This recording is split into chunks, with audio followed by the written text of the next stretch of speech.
আসসালামু আলাইকুম এভরিওয়ান, সবাই কেমন আছেন? আজকের দিনের শুরুটা একটু ভিন্ন। সকাল থেকেই ছোটাছুটি। আরাফের সব কাজ কমপ্লিট করে আরাফকে ঘুম পাড়িয়ে দিয়েছি।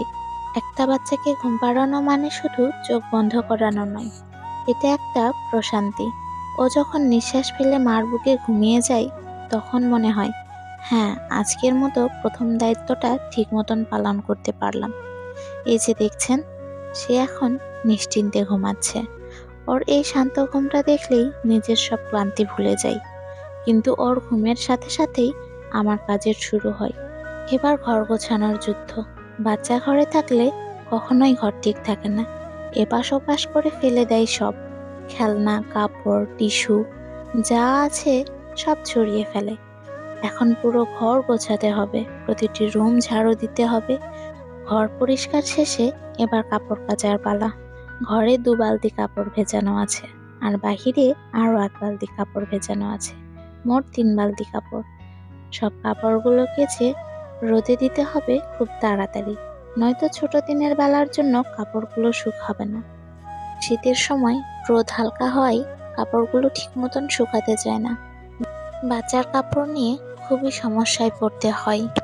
কাপড়গুলো কাচা শেষ, এখন রোদে দিয়ে দিয়েছি।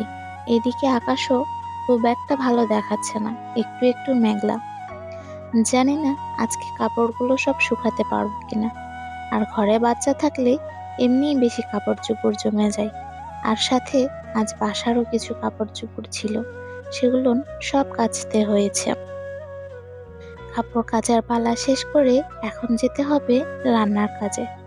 এই যে, এখানে আছে শীতের হরেক রকম সবজি।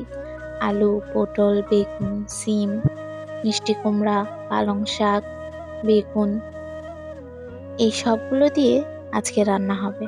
এখানে আলু আর পেঁয়াজ কেটে রেখেছি, এগুলো দিয়ে ছোট মাছ চচ্চড়ি করা হবে। আরাফের জন্য পালং শাক আর পাঙ্গাস মাছ রেখেছি, এটা আরাফের তরকারি। আর এখানে পাঁচমিশালি সবজি রান্না করা হবে। বাসায় অনেক কাজের চাপ, তাই 2টা তরকারি রান্না করা হবে। আজকের মতো এ পর্যন্তই। সবাই ভালো থাকবেন। ভিডিওটি কেমন লাগলো অবশ্যই জানাবেন।